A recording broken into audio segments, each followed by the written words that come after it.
T'as le genou qui craque dès que tu marches, tu te demandes si c'est normal. Eh bien, dis-toi que non, et je vais te montrer une manière de marcher, ainsi que les exercices qu'il faut faire pour commencer à aller mieux. Bienvenue dans le royaume magique de la chondropathie rotulienne. Voilà. Donc, dis-toi que toute forme de dérapage, c'est pas bon pour le genou, parce que de toute manière, ça va provoquer de l'arthrose à moyen terme. Le genou, c'est censé rouler et glisser, hein, c'est pas censé déraper. Déraper, c'est, tu vois, ça roule et ça glisse en même temps, tu vois. Alors que si à un moment ça dérape, eh bien, c'est là que ça fait un clouc, un crack. Ça peut être la rotule qui frotte. Au lieu de coulisser, elle va frotter. Et ça crée l'arthrose. Hein. Les frottements, prends une pièce gratte ta peau, tu vas voir, à un moment, tu auras un trou. Là, dis-toi que c'est un peu la même chose. Les craquements mettent de l'arthrose. Donc pour marcher, c'est très simple. Il va falloir être capable, au début, hein, quand ça va pas du tout, de marcher sans avoir mal. Et la manière de faire, ça va être de marcher les genoux très légèrement pliés. Donc en général, les gens qui craquent lorsqu'ils marchent, c'est la rotule qui ne s'engage pas bien. Elle a 4 mouvements à faire et c'est pas aussi simple que ça. Enfin, quand tout va bien, c'est facile et quand ça va pas, c'est très dur. Et donc les genoux très légèrement pliés va te permettre de recruter ici un petit muscle du quadriceps. Le quadriceps, c'est dans la cuisse, il y en a 4. Tu as le droit, tu as le vaste interne, le vaste externe, et tu as surtout en fait un petit machin ici qu'on appelle le vaste intermédiaire. Il va gérer un peu le placement de la rotule lorsque tu fais n'importe quel mouvement. Dès que tu fais du mouvement, c'est lui qui gère. Et donc là, en étant très légèrement plié, eh bien, il va être en légère tension, il va être recruté. Alors que si tu as un problème et qui marche pas du tout, qui veut pas travailler parce qu'il sait pas quoi faire, eh bien, dis-toi que ça peut mal se passer. Donc, premier truc à faire quand tu marches, va falloir faire l'inverse de ce que je dis d'habitude, où je dis trouver une bonne position. Là, ce sera plier un peu les genoux, voilà. Et tu verras que si tu tends pas à fond, que tu tends pas à fond ta jambe quand tu la poses notamment, et que quand tu déroules le pas, tu le déroules en gardant, tu vois, une flexion ici, sans jamais tendre à fond, tu vas voir que ça va aller beaucoup mieux et ça va te permettre d'éviter de craquer en permanence. Et t'évites les craquements, t'évites l'arthrose, t'évites que le genou gonfle et c'est là que la rééducation commence. Donc je te remonte vite fait, c'est ici un peu plié et là tu marches. Dis-toi que c'est pareil pour la course à pied après une éducation de rotule pour être capable de reprendre la course sans que le genou gonfle, hein, sans que tu te reluxes encore, un peu plié. Et il faut courir comme ça. Alors on a l'air bête, hein, certes, et encore beaucoup plus lentement que d'habitude. Mais c'est le début. C'est à ce moment-là que ça va commencer à aller mieux. C'est grâce à ça, à cette manière de faire. Donc derrière, je dis oui, c'est bien, mais qu'est-ce que je fais après? Voilà. Là, tu as commencé à bouger, mais ça va pas suffire. Hein. Il faut retrouver une souplesse normale. Donc attention, l'exercice que je montre ensuite, c'est le samouraï, c'est comme ça que je l'ai appelé. Moi, j'aime bien cet exercice. Dis-toi qu'il faut le faire quand le genou n'est pas gonflé. Sinon, il faut faire du pompage et je t'invite à aller voir mes autres vidéos, c'est expliqué dedans. Mais sinon, tu fais hop, comme ça, du samouraï. Mais c'est tout simple. Hein. Tu vas t'asseoir sur tes talons. Bon, si tu n'as pas de problème, tu vas le sentir de suite, c'est-à-dire que tu as gardé toute ta souplesse et qu'il n'y a pas d'adhérence qui s'y sont mises. Et si ça tire quelque part, c'est que tu as un problème. Alors t'en fais pas, c'est très aléatoire. Ça va dépendre du problème que tu as et ça peut tirer ici, à l'intérieur, au-dessus, peu importe. Le tout, c'est que tu dois attendre 45 secondes et ces douleurs doivent diminuer, disparaître. Et bien là, tu sais que tu es en train de faire ce qu'il faut. Alors si tu n'y arrives pas, tu vois, tu commences comme ça et tu mets un petit coussin ici là sous tes genoux. Si tu as trop mal aux genoux, enfin si tes rotules ne marchent vraiment pas bien, tu peux faire avec ça. Et tu vas en arrière doucement jusqu'à sentir une gêne, une douleur quelque part. Et là, t'attends. 45 secondes, les douleurs diminuent, et je continue. On change de localisation, c'est pareil. Hein. Parce que le corps humain, c'est un peu comme un millefeuille ou un oignon, si tu veux. Tu vas mettre en tension la partie extérieure qui est raide, tu vas avoir mal, tu l'étires correctement en attendant dans cette position, enfin, ce que tu peux, hein. Ça va diminuer, disparaître. Après, c'est une autre couche raide qui va tirer. Et le fait de patienter et d'attendre, progressivement, tu vas être capable de t'asseoir de plus en plus loin. Et tu vas surtout garder cette souplesse au fur et à mesure, à force de le faire. Dis-toi que en faisant tous les jours, tu peux diminuer 80% de tes raideurs et aussi de tes douleurs. À 3 mois, tu peux quasiment récupérer 100% de tout. C'est tous les jours, il faut en faire au moins 3 minutes. Ça, c'est l'exercice principal. Une petite variante pour ceux qui sont là, que moi j'aime bien. Dans mon cas, moi par exemple, là en ce moment, j'ai une petite succession de genoux, de rotules, pour être précis. Et donc moi j'en suis au stade où je le fais sur un pied. Voilà, je suis sur un pied, et là tu vois j'ai une pression, là je le sens, ça travaille. Et je décale à droite ou à gauche pour chercher là où ça tire le plus. Et là je le sens ici. Et je vais simplement attendre que ça diminue, et après j'aurai moins de gêne, moins de douleur, ce sera mieux. Donc tu l'as compris, étape 1, on retrouve de la souplesse. Et maintenant, étape 2, on va essayer de retrouver de la stabilité. Donc comme tu as une chondropathie, une forme de chondropathie, dis-toi que ta rotule, normalement c'est ça le problème, c'est que ta rotule, elle n'arrive pas à faire les glissements corrects, normaux, habituels qu'elle doit faire. T'inquiète pas, tout est inconscient, mais là, on n'y arrive pas. On va essayer de faire en sorte qu'elle y arrive. Le premier truc à faire, c'est qu'il faut que le tibia ici et le fémur qui est là, ils soient bien dans l'axe, solide, cohérent, tu vois, qui travaillent ensemble. Et si ces deux os là, ils sont bien ensemble, ça va bien se passer déjà, parce que là, ça va être bien axé comme il faut, il n'y aura pas de rotation nulle d'un côté ou de l'autre, il n'y aura pas quelque chose de plus avancé que l'autre, ça sera dans le bon axe, et tu auras beaucoup plus de chances de solutionner ton problème de genou. Donc là, je vais te montrer, c'est l'exercice assez classique, je montre que les trucs faciles à faire. Hein. Et c'est des levées de fesses sur la chaise. Je te montre souvent, je le remontre aujourd'hui, hop là, sans trop faire craquer le micro. Tu te mets ici, le micro c'est bon, ça a l'air d'être bon. Je le mets là, et donc l'idée c'est de lever les fesses et de redescendre. Les pieds vers le ciel, les genoux vers le ciel aussi. C'est un exercice extrêmement classique, celui-là, et je redescends. Et il faut monter, descendre. Alors, faut en faire plein. Hein. Il faut que ça brûle là derrière. C'est les ischio-jambiers qui vont travailler.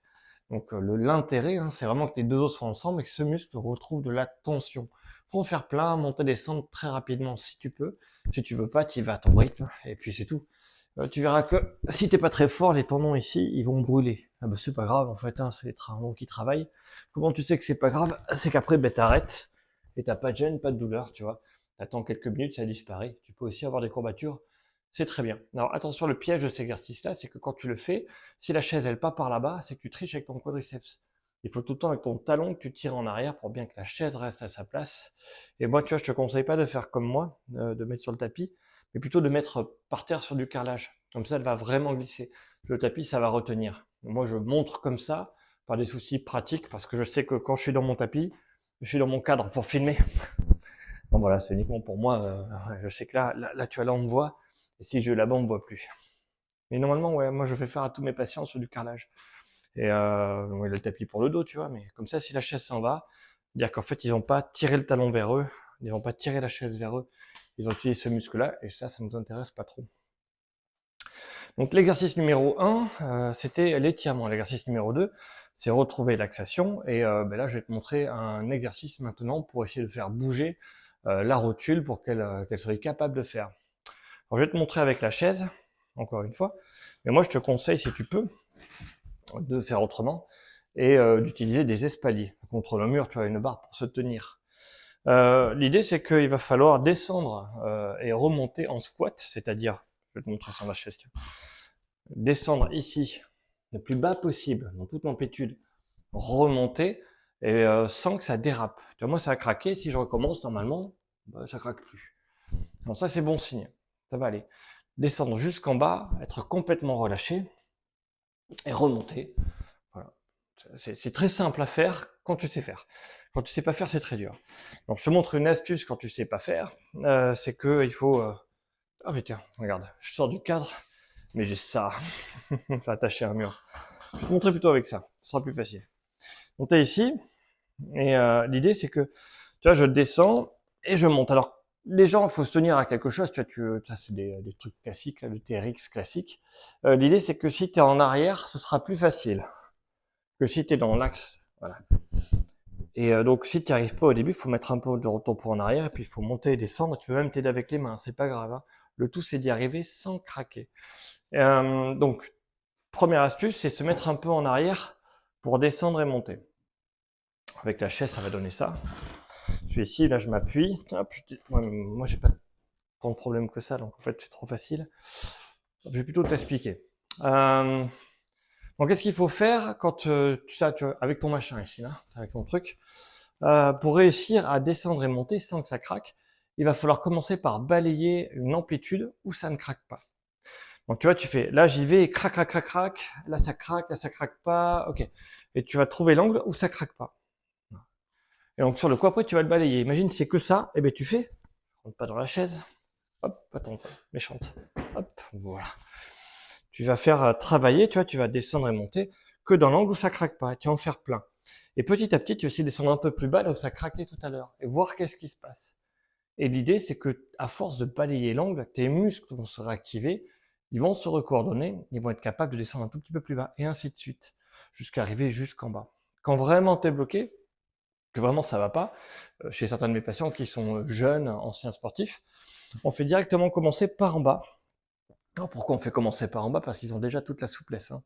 Et là, on va faire des balayages en bas. C'est vraiment cet exercice-là qui permet de récupérer, si tu veux, mais le vaste intermédiaire. On travaille vraiment quand on est en fin d'amplitude maximale. Le fait de ici retenir, monter, retenir, c'est là où il travaille le plus. Dans sa fonction de stabilisation, c'est une fonction de maintien, donc forcément c'est une fonction on retient et c'est excentrique. C'est cet exercice-là en fin d'amplitude qui permettra de récupérer un maximum. Mais dis-toi que la rotule, il y a différentes phases d'engagement et l'idée c'est qu'il faut contrôler dans tous les mouvements. Il faut être capable simplement de faire ça et remonter. Alors l'erreur que font la plupart des gens, alors je m'attarde dessus mais c'est important, c'est que les gens ils vont faire tout droit et comme ça. Alors ça c'est le pire truc qu'on puisse faire. Moi on fait des squats profonds, physiologiques, pour faire toute l'amplitude. Tu vois, mes hanches naturellement en fait elles me posent comme ça. Je vais garder ça. Et naturellement en fait si je suis ici, je vais mettre une compression à l'intérieur de mes rotules et à l'intérieur de mes genoux. Les rotules vont partir vers l'extérieur, faire touc, parce qu'elle va éviter cette pression interne. Donc moi, ce que je veux au contraire, c'est que tout soit bien dans l'axe. Donc là, ici, je vais descendre. Et je remonte. Tu vois, je vais essayer de rester là. Descendre très bas. Donc, les pièges à éviter, pas d'écroulement des genoux à l'intérieur. Il faut balayer l'amplitude où ça ne craque pas et progressivement essayer de voir si mon corps s'habitue, y arrive. On ne peut pas faire les squats profonds si on n'a pas une souplesse totale.